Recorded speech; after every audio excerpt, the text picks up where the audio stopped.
This is the center point of the Mars retrograde Pluto opposition time period of 6 months.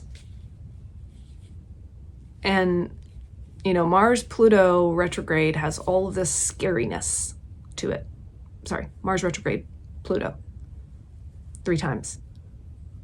And there's scary things happening out in the world. But that's because people are using the energy unconsciously. When you use the energy consciously, you can reach up into the heavens with this. People, this is like spiritual rocket fuel. Let's do that. Let's do that together.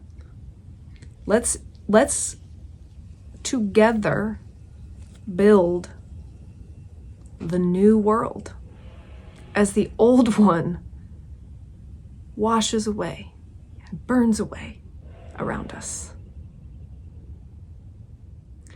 Greetings, friends. My name is Eve Starr. Thank you for joining me in this full moon film. We are approaching 2 full moon phases, that of the moon in Cancer. This is happening on the 13th of January, 2025, and that of the full Mars phase. This is Mars exactly opposite the sun, which will be happening 2 days later on the 15th of January. So for all intents and purposes, we are going to be experiencing this Mars fullness phase at the same time as we are experiencing this moon fullness phase. And then we also have Pluto with the sun. So this is a full bag. This is a full basket. There's so much going on in this chart, in these charts.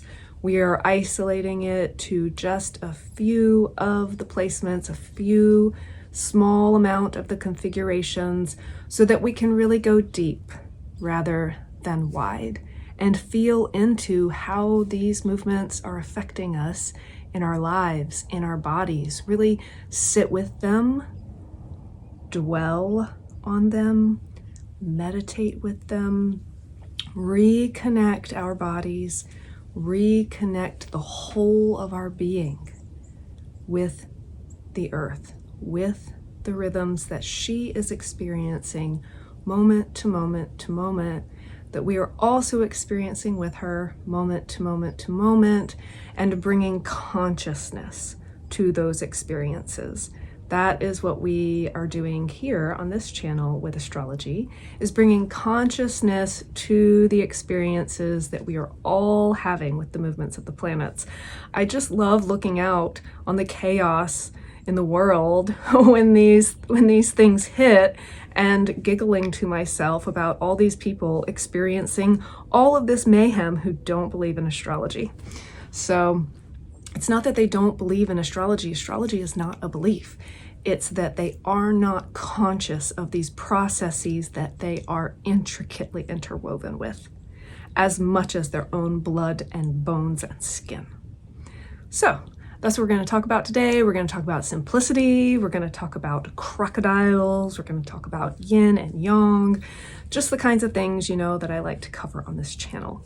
So this full moon that we are talking about here in Cancer on the 23rd of January is at 23 degrees. 13th of January at 23 degrees of Cancer. So the sun is at 23 degrees of Capricorn.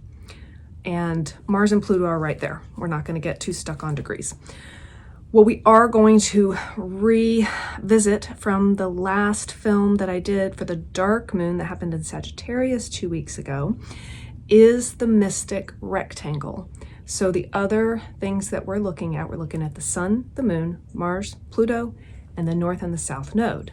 Mars, Pluto, sun, and moon create an opposition. North and south node create an opposition.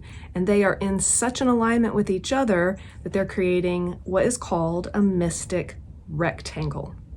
And this is when 2 oppositions are in sextile and trine to one another. It's really beautiful. It's pretty rare. It's a dynamic configuration of both challenge and harmony. So we're going to parse that out a little bit. So the sun is in sextile to the north node. The sun and Pluto are in sextile to the north node. The moon and Mars are in sextile to the south node. And then the south node and, hold on, got it right here. See, this is why we need the assistance, because I can't use my phone to look up the chart because I'm using my phone to film this video. Okay, so the trines are the moon and Mars are trine to the north node, and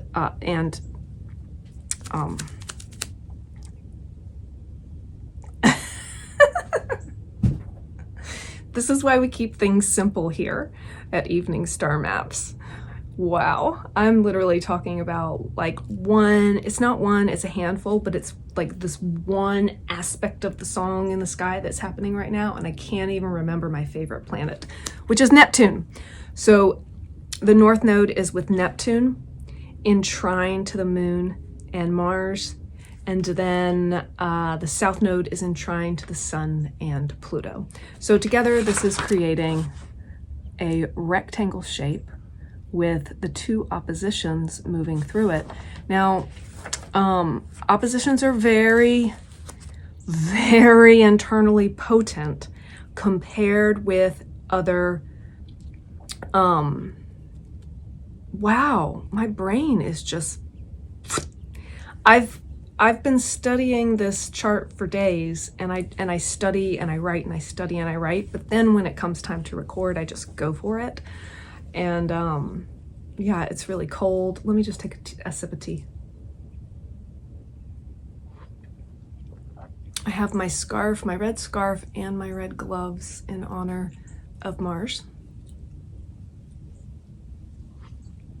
Retrograde. The fires are burning in LA. LA is burning as I record this video. And I sat there this morning, and that's why I'm forgetting stuff.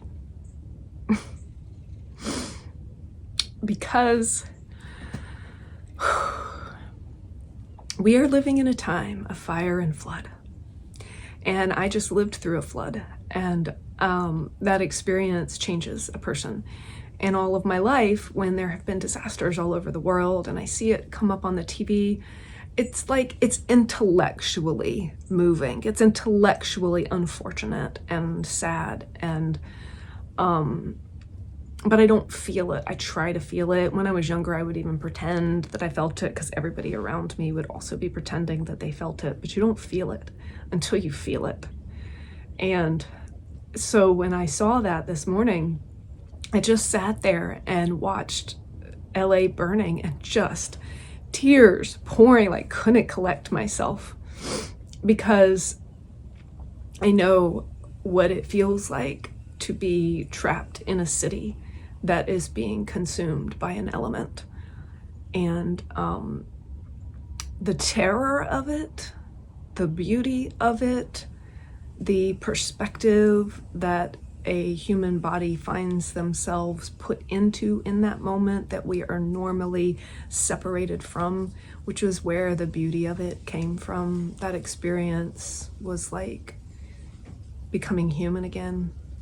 In many ways, one of my very favorite astrologers and dear acquaintance, Virginia Rosenberg, talked about how we didn't have power for a week. We didn't have water for a month. But a week after the disaster, when the lights came back on, the sentence that she said was, "It felt like an assault on my senses." And to be cut off from the rest of the world electronically, we didn't see the videos. I was thinking about when I was watching LA burn, I was thinking about the people on the street, and they're seeing it close up, but they're not seeing what's happening to their neighbors because they don't have reception. I mean, they can't. I don't know, but they can't have reception. And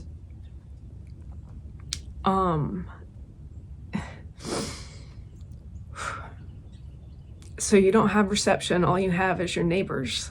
And they may or may not be your friends, but they become your tribe instantly. And any news that you get, you hear it through the grapevine or you observe it with your own eyes. And when the sun goes down, it's dark. And if you want light, you have to light candles. And your phones and your computers run out of charge, and they weren't useful anyway because they weren't connected to the internet. You couldn't call anybody, you got no signal. And the neighborhood was quiet when the sun went down and the stars came out. And you didn't know if you were going to get out of town. You didn't know if things were about to get worse. You didn't know what was happening in the rest of the state or the country. You were seeing things unravel very quickly. You were hearing the violence down the street. And so it's this beauty and this reconnection with your humanity and this awareness of how precious life is, and the smell of everyone's bodies because we're not bathing, and how are we going to get water? How are we going to get food? Did I wait too long to eat that meat that had thawed out in the refrigerator? Am I going to be sick now? And it is. So I'm watching LA burn as Mars and Pluto join this full moon. As the moon culminates in her cycle, as Mars culminates in his cycle. And I'm thinking about the people, and I know what they're feeling. And that people are losing their homes and they're just trying to get out.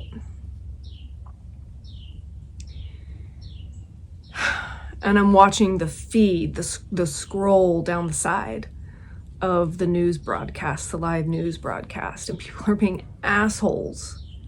And they're talking about, these are all the rich people, they deserve it. And, the police are this, and the fire department, and couldn't they have Spanish translation?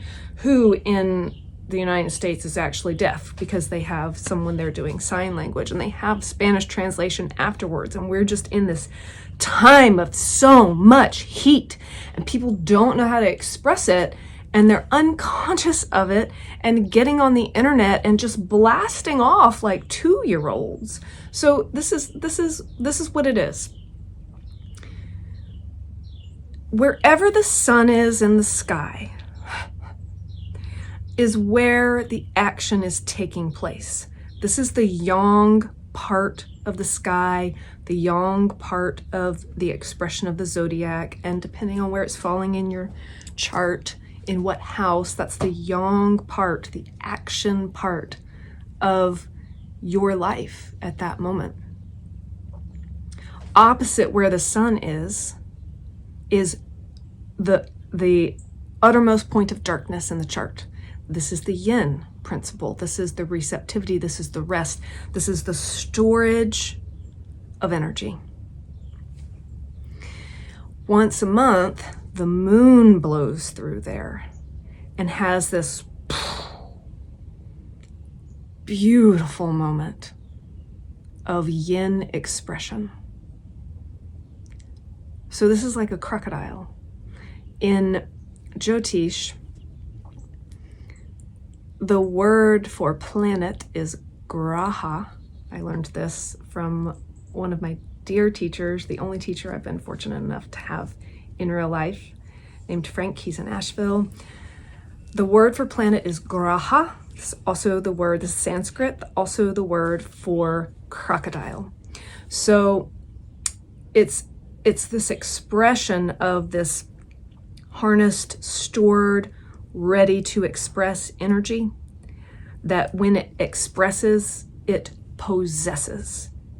Think about a crocodile leaping up from the riverbed, grabbing onto the neck of a gazelle, and there's no force on heaven or earth that will cause that crocodile's grip to release. That gazelle will become the crocodile. That is such a vivid description of possession.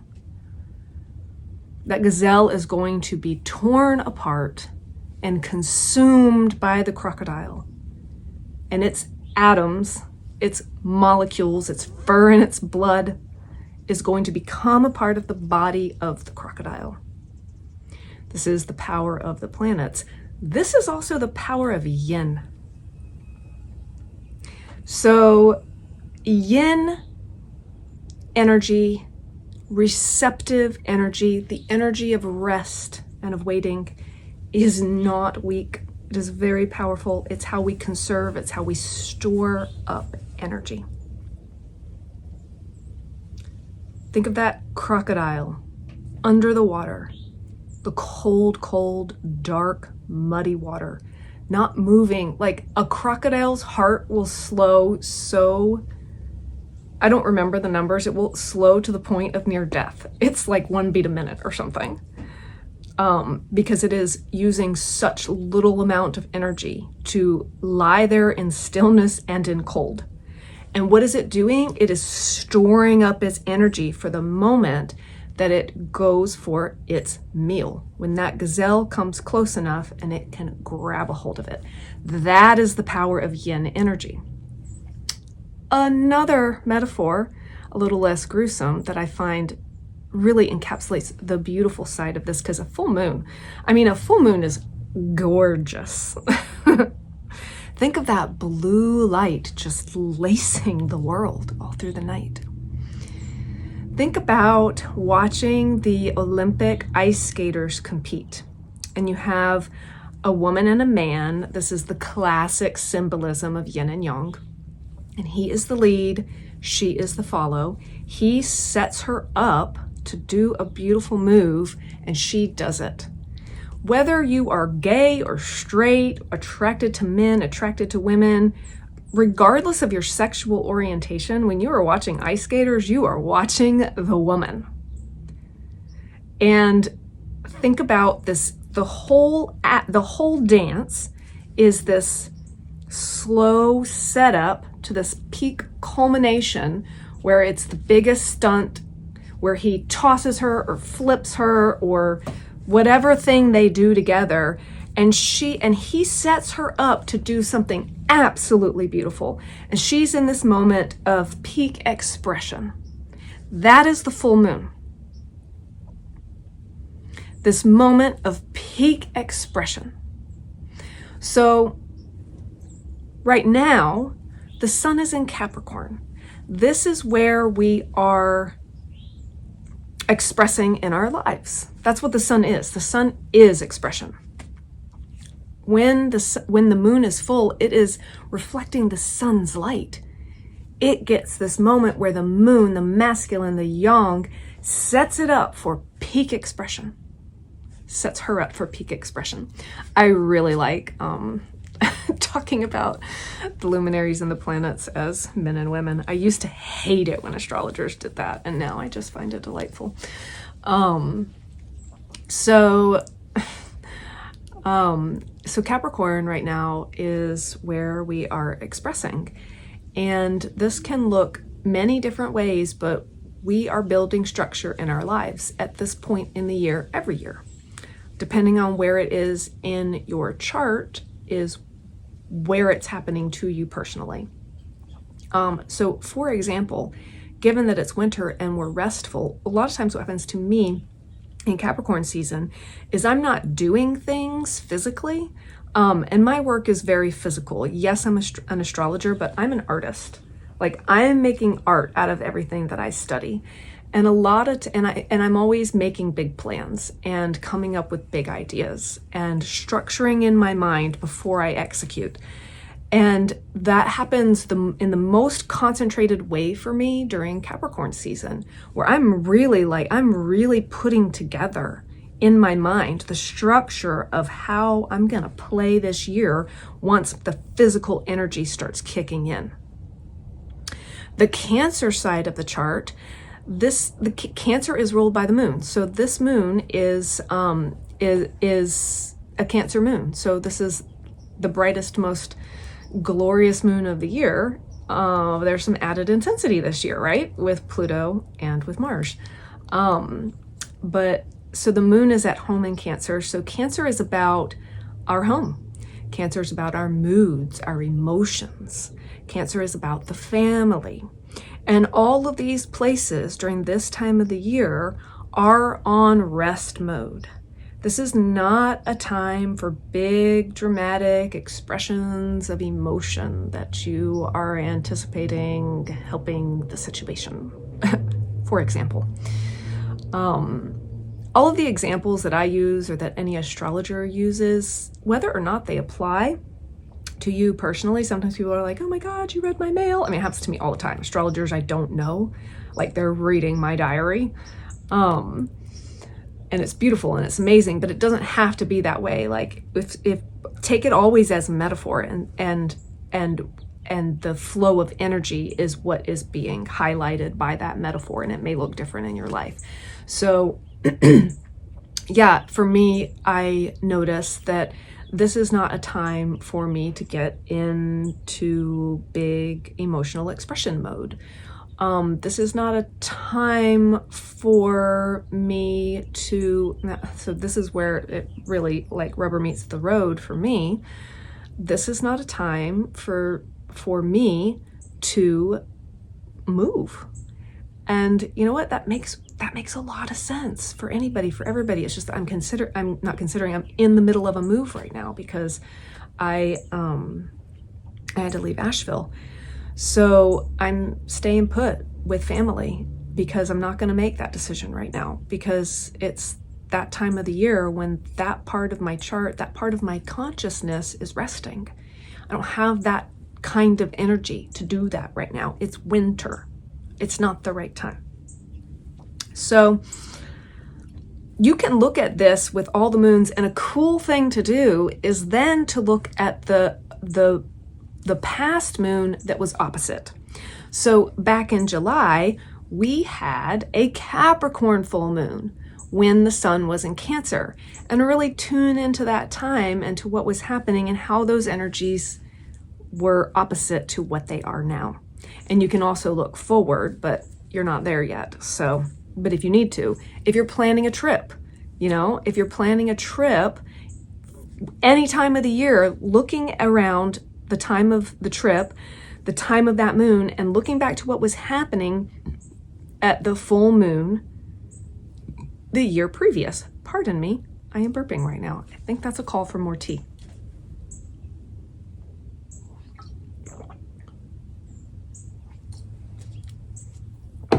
So as I said in the beginning, the culmination that we have right now is double, because Mars is coming into his full moon phase, his full Mars phase. Mars does not like to rest. Mars is not a yin principle. Going back to the 2-year-old, this is like the 2-year-old who has to be put in timeout, not because he's being a bad boy, but because he has spun himself up with this in Chinese medicine, in Taoism, it's called exuberant yang. His exuberant yang has exhausted himself. He's feverish, he's red in the face, he's screaming at his friends, he's crying, he's hungry, he's angry, he's sad, he's just done. And Mama knows best. Gaia knows. I just made my singing bowl echo. Also red. This is for root chakra. Gaia knows. It's time to rest. And the thing that's so challenging about a Mars retrograde, see, this is like the spiritual Mars.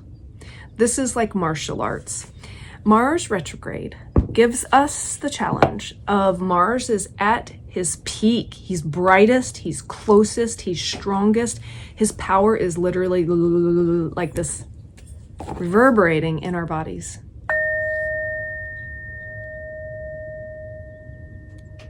And what do we get to do with it? because that's Mars. Mars likes to do, Mars likes to act. What do we get to do with this most intense Mars energy? Nothing.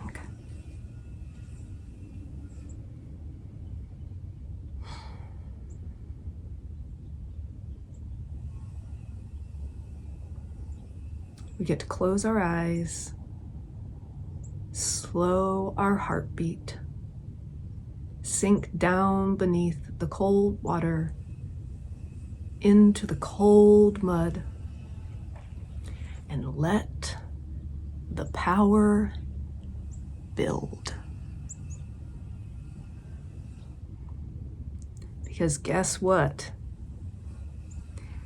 A roller coaster is coming, and you're going to want that conserved energy.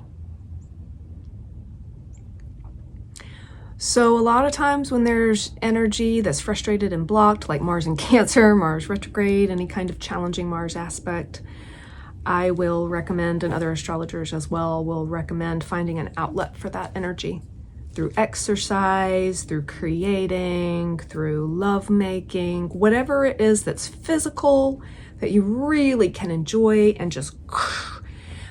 So if you need, here's what I'm going to say though this time.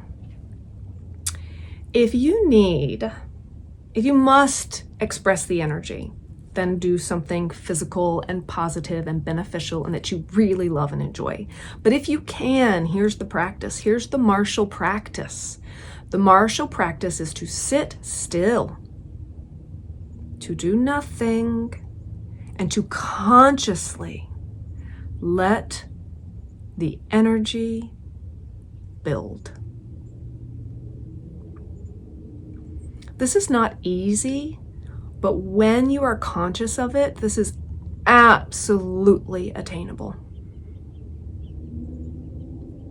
So, Mars in his fullness. What does that mean astronomically? This is so cool. So at a full moon, the sun and the moon are exactly opposite each other, such that when the sun sets in the west, the full moon, at the exact moment that the sun disappears, the full moon rises in the east and shines light on the entirety of the night. This luminous blue light blanketing the land. And as soon as the moon disappears, the sun comes back. So this is a time always, at all points, of illumination and expression. Mars is the same in any planet opposite the sun. This doesn't happen with the inner planets. But Mars opposite the sun, Earth is in the middle. So let me say that about the full moon. Earth is in the middle. Sun is in the west. Moon is in the east. With Mars at this point, which is the midpoint of the Mars retrograde, this is the culmination point of the Mars retrograde. And it is also a full moon, and it is also a mystic rectangle. And incidentally, I haven't said it yet, 2 days prior to this full moon, the nodes go into Virgo and Pisces. So this is another tone shift, bringing feminine energy into this very masculine dynamic that's happening. Yang energy into the yin energy into the yang that is so intense right now with this Mars opposite Pluto. So what's happening is that Mars is exactly opposite the sun with the Earth in the middle. So that as the sun sets, because Mars is very visible, beautiful red jewel in the sky, exactly at the moment that the sun sets in the west, Mars rises in the east.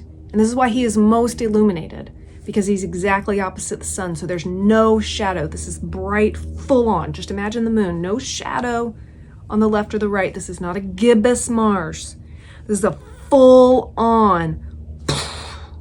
The light is shining. The light of the sun is shining on Mars, and we are getting the fullness of his glory, and he inhabits the entirety of the night.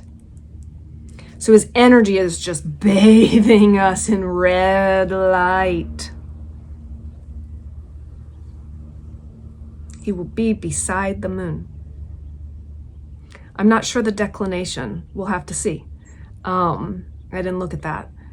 And it's been cloudy here. So we'll have to see if the moon, I mean, occasionally the moon will block out a planet. I doubt it. It'll be very close. Mars will be very close to the moon. So we won't actually see the brightness as full as it actually is because there's so much moonlight. But rest assured, we will feel it, and we are feeling it. So we're going to talk about some practical things and then some very unpractical but very important things. We're going to talk about practices and mysticism. So not so much practices as do's and don'ts. So here are some overview do's and don'ts for this time, for this Mars retrograde period, which is 6 months, November-ish through April-ish. With Pluto in the mix, Mars retrograde is always intense, but with Pluto opposing, there's 3 Mars-Pluto oppositions during this time period, and the nodes shifting into Virgo and Pisces. This is one of the most intense Mars retrograde periods that we will ever experience in our lifetime. And given the time of the year that it is happening, this is ants in the pants. This is, I want to change something. I'm frustrated with my life. I'm going to make an unthought through change. Don't do that. Now, that said, these are tumultuous, transformative times. When life is making an unthought through, unplanned change, then you roll with it. That's the way we play that. We roll with it. I didn't plan to leave Asheville this winter. That's not what I planned. And yet I knew that it was what was happening. I could have dug my heels in and forced staying there, but I knew that was not my path. I listened and let the movement happen. I'm not making any next steps until probably June. And that is what I would recommend for anybody, unless those next steps are happening and you know that they're correct because you're listening and you're rolling with them. Also, always, with any astrological information, advice that you get from others or from your own studies, when your gut tells you that something is the right course of action, even though you look at the astrology and you go, ooh, you really need to take that gut instinct very, very seriously. I'm not saying that there's not a time to go against the gut instinct. There is, but there are many factors coming into any decision that we make. And, retrogrades aren't a time, if we just didn't take action with retrogrades, we would never take action. They're not a time, when planets retrograde, it's not a time, it's not an excuse to not do anything. When planets retrograde, it is a time to pay extra special attention to what we do and what we do not do, to weigh our choices carefully. Mars is action. Cancer, Leo, this is home, this is family, this is our emotional life. These are our bonded connections. In these places, weigh your decisions very, very, very carefully before you make them. Okay, so that's the practical. The impractical, but ever so important. I want to say a few words about this mystic rectangle, which will be dissipating after the full moon and the full Mars. So I couldn't really find a satisfactory explanation for why it's called a mystic rectangle, but I like it. And this is why. What is a mystic? A mystic is somebody who uses the structure of a religious system as a means to make contact with, to have actual communion with, to experience ecstatic connection with the divine. That is a mystic. That's the difference between a religious person and a mystic. That's textbook definition. A religious person observes a structure of a particular religion. A mystic utilizes that structure like a ladder to climb up into the presence of God. That's a mystic. And the mystic rectangle, so cool. You've got two opposites. First of all, the symmetry of it is sacred G at its finest. Imagine this thing like pulsing and ruminating through space like a fractal. This perfect symmetry. You've got two oppositions, two trines, two sextiles. I want to play with that design. I bet you could make a cool star out of it. It doesn't make a star on the chart.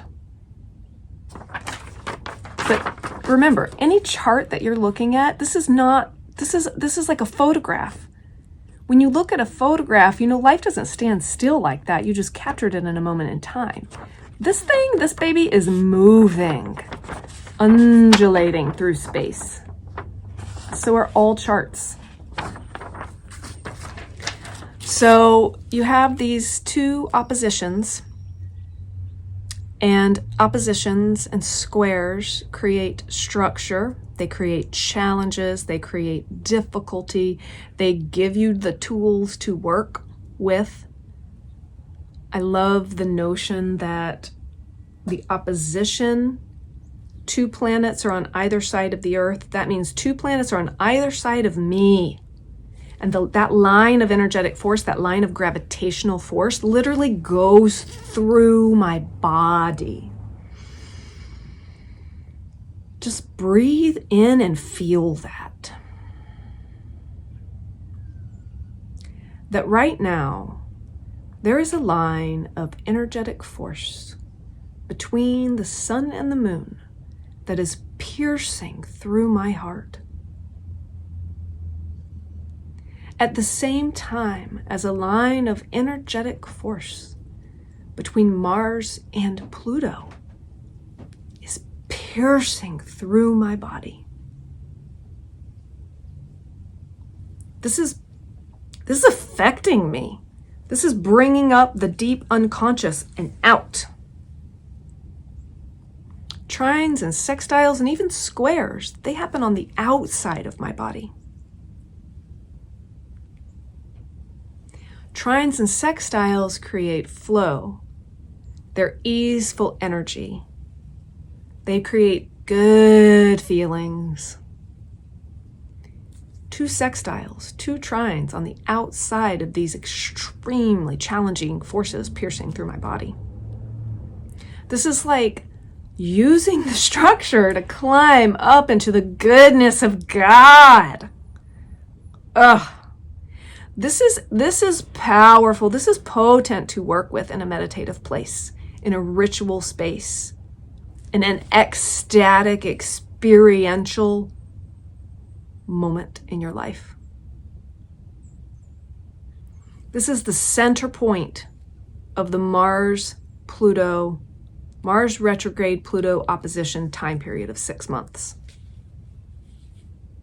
And Mars Pluto retrograde has all of this scariness to it. Mars retrograde Pluto 3 times. And there's scary things happening out in the world. But that's because people are using the energy unconsciously. When you use the energy consciously, you can reach up into the heavens with this. People, this is like spiritual rocket fuel. Let's do that. Let's do that together. Let's together build the new world as the old one washes away and burns away around us. I wish you, pray for you, see for you, hold it with you peace inside of yourself, in your connection with the planet, your connection with the divine, and our connection together during this time. Thank you so much for being with me today, and I'll see you next time.